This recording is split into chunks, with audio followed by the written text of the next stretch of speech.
Good mornings to all.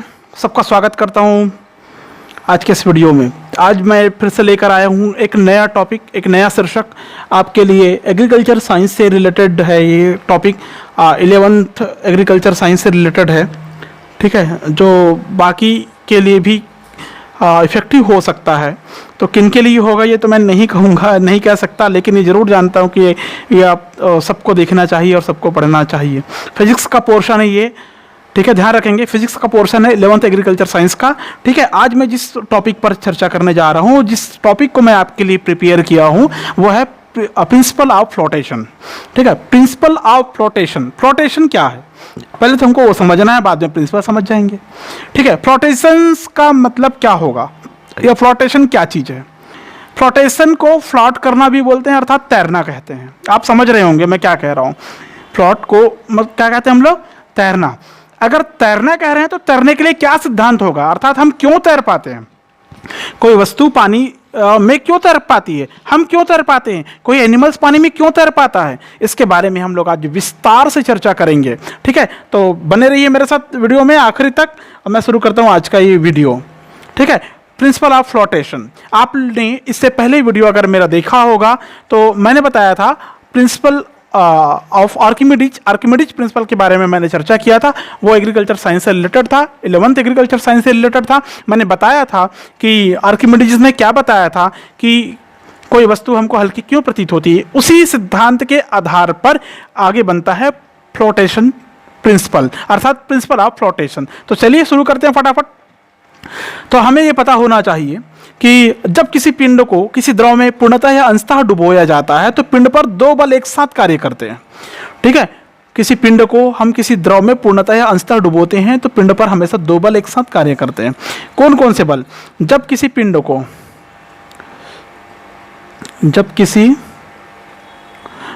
को द्रव में कंप्लीटली और पार्शियली, पूर्णतः और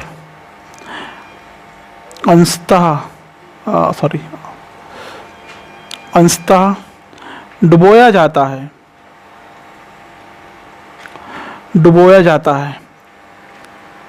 तब पिंड पर दो बल कार्य करते हैं। कितने बल कार्य करते हैं? दो बल कार्य करते हैं।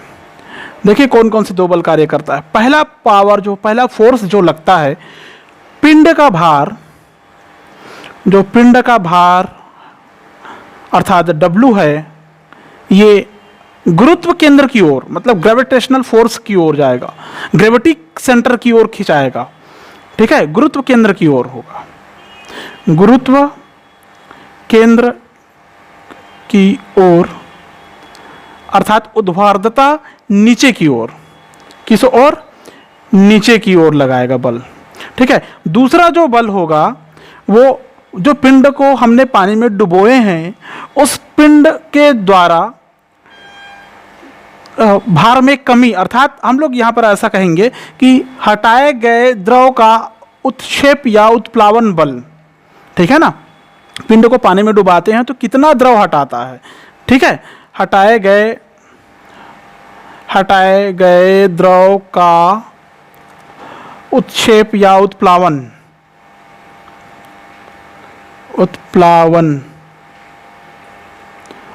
मैंने बताया था आर्किमिडीज प्रिंसिपल में, अगर डाउट होगा तो वहां पर देख लेना। उत्प्लावन बल W, हटाए गए द्रव के गुरुत्व केंद्र, हटाए गए द्रव के गुरुत्व केंद्र पर ऊपर की ओर कार्य करता है, ठीक है। ये हो गया जब हम किसी पिंड को पानी में या द्रव में पूर्णतः या अंशतः डुबो देते हैं उसको, तो पूर्णतः या अंशतः डुबोने पर पिंड पर हमेशा दो बल कार्य करेगा। पहला बल जो होगा, अर्थात पिंड का जो भार होगा वो नीचे की ओर जाना चाहेगा, अर्थात गुरुत्व केंद्र की ओर जाएगा, ऊर्ध्वाधर नीचे की ओर जाएगा, ठीक है, डाउन पोजीशन की तरफ जाएगा। और दूसरा बल जो होगा उस द्रव के द्वारा हटाए गए द्रव, मतलब पिंड के द्वारा हटाए गए द्रव अर्थात उत्क्षेप या उत्प्लावन बल W हटाए गए द्रव के गुरुत्व केंद्र पर ऊपर की ओर कार्य करता है। हमने पढ़ा था ना आर्किमिडीज प्रिंसिपल में, जब किसी वस्तु को हम पानी में डुबोते हैं तो उसके भार में कमी महसूस होती थी। वो कमी क्यों हो रही है? इस उत्क्षेप या उत्प्लावन बल की वजह से, उत्क्षेप या उत्प्लावन बल की वजह से हो रही है। ठीक है, तो हम यहाँ से कुछ कंडीशन बना लेते हैं कि जब हम किसी पिंड को द्रव में डुबा रहे हैं या तैरा रहे हैं तो दोनों बलों के आपेक्षिक मान पर निर्भर करता है कि वो तैरेगा कि डूबेगा। अर्थात 3 कंडीशंस यहाँ पर बनते हैं। देयर आर 3 कंडीशन क्रिएट, 3 स्थितियाँ बनती हैं यहाँ पर। देख लीजिए आप लोग कौन कौन सी स्थितियाँ बनती है। फर्स्ट जो बनेगा, पहला जो बनेगा, ठीक है, अब मैं यहाँ से थ्योरी कम लिखूंगा, एक्सप्लेन ज़्यादा करूंगा। ठीक है, फर्स्ट कंडीशन, ठीक है, हम लोग उसके लिए क्या करेंगे, पहले नंबर में क्या लेंगे, एक पात्र लेंगे जिसमें पानी भरा हो। ठीक है, ये एक बर्तन ले लिए हमने, यहाँ पर पूरे पानी से ऐसा भर दिए, इसको पूरा ऐसा भरा हुआ है। क्लियर है? ये इसमें पानी भरा हुआ है, पूरा का पूरा पानी भरा हुआ है। अब यहाँ पर जैसे ही हम किसी पिंड को डुबोते हैं, ठीक है ना, पिंड को डुबोते हैं, मान लो ये हो गया, ये हो गया आपका पिंड। पिंड को हमने पानी में डुबोया, पिंड सीधे नीचे तल में चली गई, जाके बैठ गई। क्लियर है? तो अब क्या होगा, ये जो पिंड का भार है W, पिंड का भार क्या है W, तो इसका सेंटर को हम लोग माने, पिंड का भार W, एक भार नीचे की ओर लग रही है। ठीक है, एक भार गुरुत्व केंद्र की ओर, नीचे की ओर। ठीक है, और हटाए गए द्रव के भार, हटाए गए द्रव के भार अर्थात W डैश से अधिक, जब पिंड का भार W, इस पिंड का भार जितना है, मान लो भार W है, ठीक है ना, तो इस पिंड के द्वारा हटाए गए द्रव के भार, इस पिंड के द्वारा हटाए गए द्रव के भार अर्थात ऊपर की तरफ एक और बल लग रहा है, ये हो गया W डैश। क्या हो गया? W dash. ठीक है, समझ में आ गया? से अधिक है। अब इसको मैं कैसे लिखूंगा? मैं ऐसा लिखूंगा, पिंड के भार W अधिक है हटाए गए द्रव के भार से। ये हो गया, हटाए गए द्रव के भार से। इस स्थिति में पिंड पर परिणामी बल W माइनस W डैश होगा। क्या होगा? परिणामी बल क्या होगा? W डैश होगा, W डैश। इस स्थिति के कारण पिंड द्रव में पूरी तरह से डूब जाएगी और तल में जाकर स्थिर हो जाएगी। ठीक है, ऐसी स्थिति में क्या हो रहा है, पिंड पूर्णतः डूब जाएगी, तल में स्थिर हो जाएगी। अब समझ गए होंगे कि जब पिंड का भार हटाए गए द्रव के भार से अधिक हो जाए तो पिंड नीचे तल में बैठ जाती है। First condition of principle of flotation. Second condition, दूसरे कंडीशन में हम लोग जाते हैं। दूसरे कंडीशन की अगर बात करें तो सेकेंड कंडीशन में क्या होगा, फिर से ले लीजिए, एक पात्र ले लीजिए, पानी का पात्र, पानी उसमें भर दीजिए। ये आपने पानी भर दिए उसमें, और क्या करेंगे, इसमें फिर से किसी ठोस को डुबोते हैं। ठीक है, ठोस को डुबाया, मान लो ठोस यहाँ पर आके रुक गया। ठीक है, यहाँ पे आके रुक गया, अर्थात ऊपर भी पानी दिखाई दे रहा है, नीचे भी पानी दिखाई दे रहा है। तब क्या होगा, इस पिंड के द्वारा नीचे लगने वाला बल गुरुत्व केंद्र की ओर ऊर्ध्वाधर नीचे की ओर W, ठीक है, और ऊपर की ओर जो दूसरा बल लगता है ना, उत्क्षेप या उत्प्लावन बल, हटाए गए द्रव के गुरुत्व केंद्र के ऊपर की ओर लगता है, इसके गुरुत्व केंद्र के ऊपर की ओर, मतलब ये हो गया W डैश। क्लियर है? अब इसको देख के आप समझ सकते हैं कि यहां पर W का मान अर्थात पिंड का भार, पिंड का भार W उत्क्षेप बल अर्थात उस पिंड के द्वारा हटाए गए द्रव के भार के बराबर होगा, अर्थात W डैश बराबर है। बराबर होने के कारण दोनों के भार बराबर हो गए, अर्थात परिणामी बल वहां पर शून्य हो जाता है। परिणामी बल क्या हो जाता है? शून्य हो जाता है। परिणामी बल के शून्य होने के कारण पिंड पूरी तरह से पानी में डूबा हुआ तैरता है। क्या होकर तैरता है? डूबा हुआ तैरता है। इसको लिखेंगे हम लोग, डूबा हुआ तैरना। क्लियर है? कब डूबा हुआ तैरेगा? जब हटाए गए पिंड का भार हटाए मतलब डूबी हुई पिंड का भार और हटाए गए द्रव का भार दोनों बराबर हो जाएगा तब। ठीक है, अब इसमें तीसरी स्थिति ये बनती है, ये थोड़ा सा नया नमूना वाला स्थिति है, देख लीजिए इसको। ठीक है, बड़े काम की चीज़ देख रहे हैं आप लोग। अगर तैरने नहीं आता तो आप लोग इसके माध्यम से तैर भी सकते हैं। आप समझ सकते हैं कि कोई वस्तु क्यों तैरती है, हम क्यों तैरते हैं पानी में। जिसको नहीं आता इस सिद्धांत को फॉलो करिए, आप आसानी से तैर लेंगे। It's my guarantee. और ऐसा मैं नहीं कहता, गारंटी भले ही मैं दे रहा हूँ, लेकिन मैं नहीं कहता, ये कहता है प्रिंसिपल ऑफ फ्लोटेशन कहता है। क्लियर है? तो मैं तीसरे कंडीशन में जा रहा हूं। मान लो यहां पर एक उसी पिंड को हमने डुबोया या कोई दूसरा पिंड लिया और हम देखते हैं कि वो पिंड बिल्कुल ऐसा इस स्थिति में आ जाती है। ये देखो, ये वाली स्थिति में आ जाती है। आधा डूबा मतलब ऐसा ऊपर स्थल की ओर पानी के तल की ओर दिखाई देगा आपको, पानी के तल में ऊपर ऐसा तैरता हुआ दिखाई देगा। ठीक है, तो ये क्यों होगा? सिंपल है, इसके गुरुत्व केंद्र में जो भार लग रहा है नीचे, वो नीचे की ओर W, और इसके ऊपर की ओर मतलब पानी ऊपर की तरफ बल लगा रहा है, ये होगा W डैश। ये स्थिति क्यों आई? सिंपल सी बात है, जब पिंड का भार W इसके द्वारा हटाए गए द्रव के भार से कम हो जाता है, अर्थात W का मान कम होगा W डैश से। इस स्थिति में जो पिंड होगा वो पानी पर ऊपर तैरने लगता है, द्रव में ऊपर तैरने लगता है। ठीक है, इस स्थिति में पिंड का कुछ भाग द्रव की सतह पर ऊपर रहता है, शेष भाग द्रव की सतह के अंदर रहता है।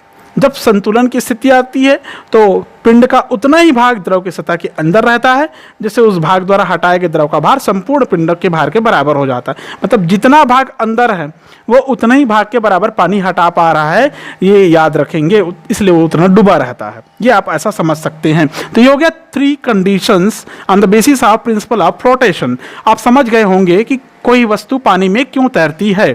उसके बाद मैं आपको बताने जा रहा हूं, ठीक है, प्लवन सिद्धांत को आप परिभाषित कैसे करेंगे। ठीक है, तैरने वाली वस्तुओं के लिए आवश्यक शर्त हमारे लिए ये बन जाती है कि संपूर्ण वस्तु का भार, ये वस्तु है, ये वस्तु है, ये वस्तु है, पिंड है, संपूर्ण वस्तु का भार, समझ रहे हैं ना, वस्तु द्वारा हटाए गए द्रव के भार के बराबर होना चाहिए। क्लियर है? समस्त वस्तु का भार, किसका भार? संपूर्ण वस्तु का भार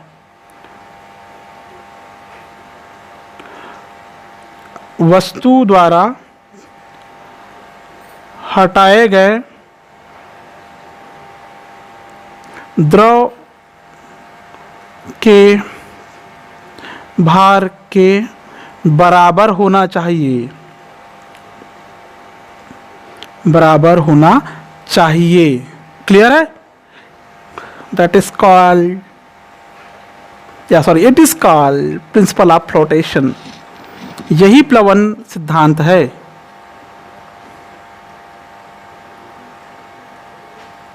क्लियर है? अर्थात जब भी हम किसी वस्तु को डुबोएं तो हमें ये ध्यान में रखना होगा कि अगर वो पानी में तैर रहा है का मतलब अपने द्रव के भार के बराबर वो पानी हटा लिया, अपने भार के बराबर वो द्रव को हटा लिया, मतलब द्रव का भार भी उतना ही हो गया, इसलिए वो पानी में तैरता रहता है।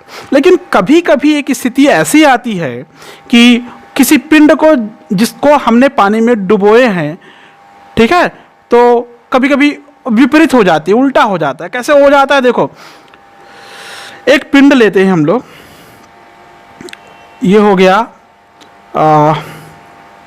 ठीक है, ये पानी भरा हुआ है एक पात्र में, ठीक है, यहाँ पर एक पिंड हमने लिया, कुछ इस प्रकार का पिंड है, ठीक है, देखने में अच्छा भी लगेगा, आपको मजा भी आएगा, ठीक है, इस प्रकार का पिंड है। तो ध्यान से देखिए इस पिंड को, ठीक है, इस पिंड को ध्यान से देखने पर आपको ये समझ में आएगा कि किसी द्रव में तैरते हुए, आवश्यक शर्त बता रहा हूं ना मैं कि कब वो तैरेगा पानी में, ठीक है, किसी द्रव में तैरते हुए पिंड पर 2 बल, कौन कौन से बल? पिंड के भार नीचे की तरफ और उत्क्षेप बल पानी ऊपर की तरफ, मतलब दोनों विपरीत दिशा में ऊर्ध्वाधर कार्य करता है, एक दूसरे के विपरीत दिशा में कार्य करता है। ऊर्ध्वाधर मतलब सीधा सीधा, खड़ी खड़ी, ठीक है। पिंड का भार गुरुत्व केंद्र जी पर ऊर्ध्वाधर नीचे की ओर कार्य करता है। पिंड का जो भार है गुरुत्व केंद्र की ओर कार्य करेगा, अर्थात इसका जो भार है नीचे की तरफ जी गुरुत्व केंद्र की तरफ कार्य करेगा, और ठीक है, और पिंड द्वारा हटाए गए द्रव का उत्क्षेप उत्प्लावन बल केंद्र बी की ओर ऊपर की ओर कार्य करेगा, मतलब ये ऊपर की ओर कार्य करेगा बी। जी है पिंड का भार गुरुत्व केंद्र की ओर, नीचे की ओर, ठीक है, ये एरो देखिए। और ये जो बी है ये उत्क्षेप बल, ये उत्प्लावन बल है जो पिंड के केंद्र पर ऊर्ध्वाधर ऊपर की ओर बल लगा रहा है। दोनों, यदि दोनों बल की क्रिया रेखा अलग अलग है, यदि दोनों बल की क्रिया रेखा अलग अलग है, अर्थात जी और बी, गुरुत्व केंद्र जी और उत्क्षेप बल, उत्प्लावन बल बी एक ऊर्ध्वाधर रेखा में नहीं है, तो दोनों मिलकर एक बल युग्म का निर्माण करता है जो पिंड को घुमाने का कार्य करता है। सेकंड एग्जांपल, सेकंड डायग्राम देख लीजिए, समझ में आ जाएगा आपको। ये हमने बनाया, पानी भर दिया। हमने कहा कि यदि ऊर्ध्वाधर पिंड है उसका बल गुरुत्व केंद्र की ओर नहीं लग रहा है, लेकिन उत्क्षेप बल, उत्प्लावन बल की रेखा में नहीं लग रहा है, कि दिशा में नहीं लग रहा है, अर्थात वहाँ पर दोनों मिलकर एक बल युग्म का निर्माण कर देगा। और जब बल युग्म का निर्माण करेगा वो, तो उस स्थिति में जो पिंड होगा वो घूमता हुआ नजर आएगा। कैसा नजर आएगा? घूमता हुआ नजर आएगा। कैसे घूमेगा देख लीजिए। इसमें पिंड ये नीचे की तरफ ये ऐसा बल लगा रहा है जी, ये वाला जी, ठीक है, और इस पिंड पर ऊपर की तरफ बल लगेगा इधर बी। जी क्या है? गुरुत्व केंद्र की तरफ ऊर्ध्वाधर बल, और ये भी ऊपर की तरफ बल लग रहा है। दोनों बल लगने के कारण वहां पर एक बल युग्म का निर्माण होगा। बल युग्म के निर्माण होने के कारण ये पिंड पानी में से घूमते रहेगी। क्लियर है? घूमकर पलट भी सकता है, याद रखना, इसी स्थिति में घूमकर पलट भी सकता है। और संतुलन की अवस्था में तैरने के लिए दोनों बलों की क्रिया रेखाएं एक ही होनी चाहिए, इस प्रकार की होनी चाहिए, तब ये तैरेगा। इस प्रकार की होगी तो नहीं तैर पाएगा। इसमें फ्लोट कर लेगा आसानी से, इसमें फ्लोट नहीं करेगा, फ्लोट नहीं करेगा। क्लियर है? समझ गए होंगे आप, ठीक है। और पिंड का गुरुत्व केंद्र जी तथा उत्प्लावन बल बी एक ही ऊर्ध्वाधर रेखा में होना चाहिए, ठीक है। स्थायी संतुलन में पिंड के तैरने के लिए कुछ नियम है। तो नियम क्या क्या है बता देता हूं मैं आपको। पिंड का भार उसके द्वारा हटाए गए द्रव के भार के बराबर होना चाहिए। मतलब स्थायी रूप से अगर स्थायी संतुलन की स्थिति में पिंड को तैरना है तो क्या क्या नियम होना चाहिए उसके लिए, ये नियम है ना, याद रखोगे। पिंड का भार उसके द्वारा हटाए गए द्रव के भार के बराबर होना चाहिए। पिंड का जो गुरुत्व केंद्र है, हटाए गए द्रव का उत्प्लावन या उत्क्षेप केंद्र दोनों एक ही ऊर्ध्वाधर रेखा में होना चाहिए, तभी स्थायी संतुलन में पिंड तैर सकता है। क्लियर है? आप समझ गए होंगे।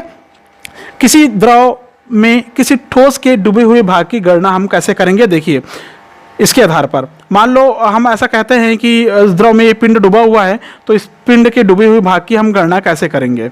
देख सकते हैं आप लोग इस डायग्राम में एक ठोस है, एक पिंड है जिसका संपूर्ण आयतन, मान लो इसका संपूर्ण आयतन v है, ठीक है। मैं यहाँ पर लिखता हूँ आयतन कैपिटल V, ठीक है। और तैरने की अवस्था में ठोस के आयतन का x भाग द्रव के अंदर है, जितना भाग पानी में डूबा हुआ है वो x मानते हैं, x भाग द्रव के अंदर है, ठीक है, x भाग द्रव के अंदर है। अब ठोस का घनत्व, ठोस का घनत्व d1, द्रव का घनत्व d2 है, तब d2 हो तब ठोस का द्रव्यमान क्या होगा आप समझ सकते हैं इससे। अभी जो लाइन मैंने कहा उसके आधार पर ठोस का द्रव्यमान क्या होगा। द्रव्यमान बराबर क्या होता है, आयतन गुणित घनत्व। ठोस का पूछा तो ठोस का घनत्व d1 है, तो d1, ठीक है, ठीक है ना।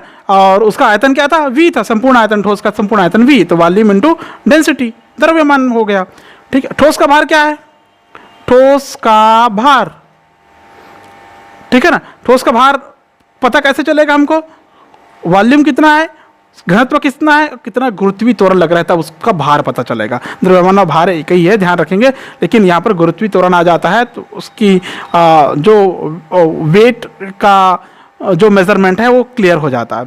द्रव के अंदर ठोस के भाग का आयतन, अब जितना पानी में डूबा हुआ है उतने ठोस के आयतन, द्रव के अंदर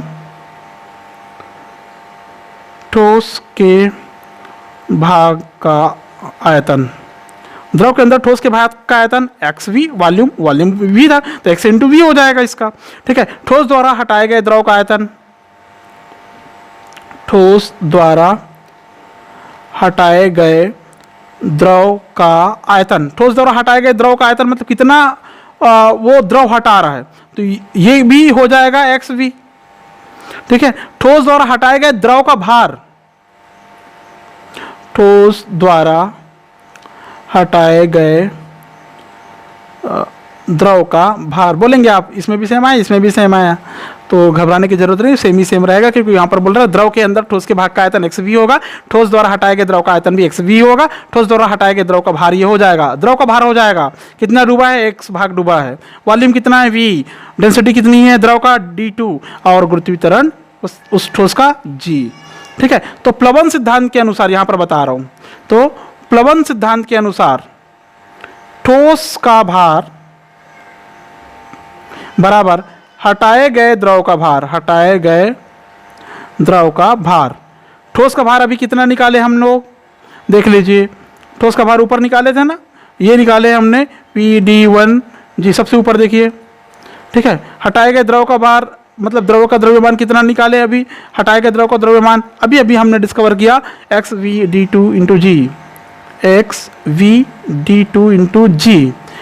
ठीक है, क्लियर है। देखिए कॉमन क्या क्या निकल रहा है, बचेगा क्या, V G G, क्लियर है। बचा क्या, सिर्फ x इक्वल टू बच जाएगा d1/d2, अर्थात ठोस का घनत्व अपान द्रव का घनत्व बराबर यही होता है द्रव के सापेक्ष ठोस का घनत्व, द्रव के सापेक्ष ठोस का आपेक्षिक घनत्व। निकल गया, दो का कंपेयर करके आपेक्षिक घनत्व निकालते हैं, ये वीडियो आपको पहले ही मिला था।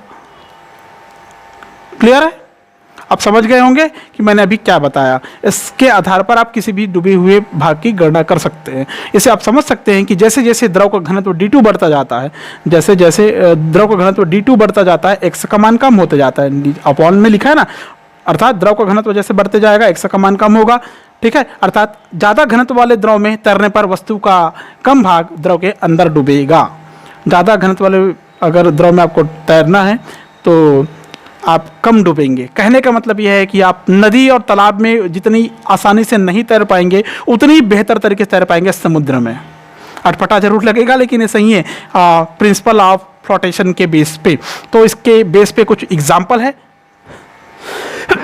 सॉरी, इसके बेस पे कुछ एग्जाम्पल है। एग्जाम्पल मैं आपको बोल के बता रहा हूँ। जैसे हम लोग का तैरना, मनुष्य का तैरना, मनुष्य क्यों तैरता है, फ्लोटेशन प्रिंसिपल आपको समझ में आ गया, इससे समझ सकते हैं आप लोग। आपको पता है कि हमारे शरीर का औसत घनत्व पानी से कुछ कम होता है, ठीक है ना, अब इसलिए हम पानी में तैर सकते हैं। क्लियर है। हमारा जो सिर होता है दूसरे शारीरिक अंगों की अपेक्षा ज़्यादा भारी होता है, ठीक है ना, हमारा जो सिर होता है दूसरे शारीरिक अंगों की अपेक्षा ज़्यादा भारी होता है, और यही कारण है सिर को पानी के ऊपर रखने के लिए हम अपने हाथ और पैर चलाकर अपने भार के बराबर पानी को हटाते हैं। क्लियर है। और यही कारण है कि हम तैर पाते हैं। याद रखना, हम अपने भार के बराबर पानी हटाते हैं इसलिए हम तैर पाते हैं। क्लियर है। सरल शब्दों में, हम नदी, अभी मैंने कहा था ना, तालाब में आसानी से नहीं तैर सकते लेकिन समुद्र में तैर सकते हैं क्योंकि समुद्र का घनत्व ज़्यादा होता है। याद रखेंगे आप लोग। क्लियर है आप लोग। और इसमें एग्जांपल लाइफ बेल्ट देख सकते हैं आप लोग, लाइफ जैकेट देख सकते हैं। जब बाढ़ वगैरह आता है, बाढ़ की समस्या होती है, ज़्यादा पानी गिरता है तो उस समय देखते होंगे लाइफ बोट, लाइफ जैकेट, इन सबका उपयोग होता है। तो क्यों होता है, क्योंकि उसका घनत्व कम होता है, ठीक है ना। उस जैकेट का हो चाहे लाइफ बेल्ट का हो, उसका घनत्व कम होगा पानी की अपेक्षा, इसलिए वो आसानी से तैर लेती है। उसकी सहायता से आप एक किनारे से दूसरे किनारे तक आ जा सकते हैं। एक एग्जांपल इसमें और मिलता है, लोहे का बना जहाज पानी में तैरता है, लोहे की कील डूब जाती है, आपको पता है। छोटा सा लोहा का जो कील होता है वो पानी में डूब जाती है, अल्पिन डूब जाती है, सुई डूब जाती है, लेकिन लोहे से बना हुआ बड़ा सा जहाज तैरते रहता है। सही बात है कि नहीं। बड़ा कटोरा तो पानी में तैर सकता है। कारण क्या है, लोहे का जो घनत्व होता है पानी के घनत्व की अपेक्षा यहाँ पर अधिक होता है। लोहे का जो घनत्व है पानी के घनत्व की अपेक्षा अधिक होता है, जिसके कारण लोहे के टुकड़े, कील इत्यादि के द्वारा हटाए गए पानी का भार उसके भार से कम हो जाता है, इसलिए वो डूब जाते हैं। लेकिन जब हम बात करते हैं लोहे के कटोरे की, बड़ी थाली की, बड़े जहाज की, तो उसके बराबर कुछ इस प्रकार से होती है, चाहे भीतर से खोखला हो या ना भी हो, तो उसका सरफेस कुछ इस प्रकार से होता है कि उसके द्वारा हटाए गए पानी का भार उनके भार के बराबर हो जाता है, अर्थात वो पानी में आसानी से तैर लेता है। क्लियर है। ऐसे ही सबमरीन काम करता है, पनडुब्बी काम करता है। ठीक है, आप लोग पनडुब्बी में कैसे काम करता है ये का आप लोग अपनी बुक से अच्छे से तैयार कर लेना। बर्फ के खंडों का तैरना, ठीक है, कॉर्टिजन डबक का तैरना, डाइवर का तैरना, हिमसेल का तैरना, गैस भरे गुब्बारे का तैरना, इत्यादि सारी चीज़ें आप प्रिंसिपल ऑफ फ्लोटेशन के बेस पे आप तैयार कर सकते हैं। ठीक है, तो इस वीडियो में मेरी तरफ से इतना ही। उम्मीद करता हूँ कि आपको समझ में आया होगा। नहीं आया है तो आप कमेंट कर सकते हैं कमेंट सेक्शन में जाके। ठीक है, आज के लिए इतना ही, मिलते हैं नेक्स्ट वीडियो में। सबको thank you so much, bye.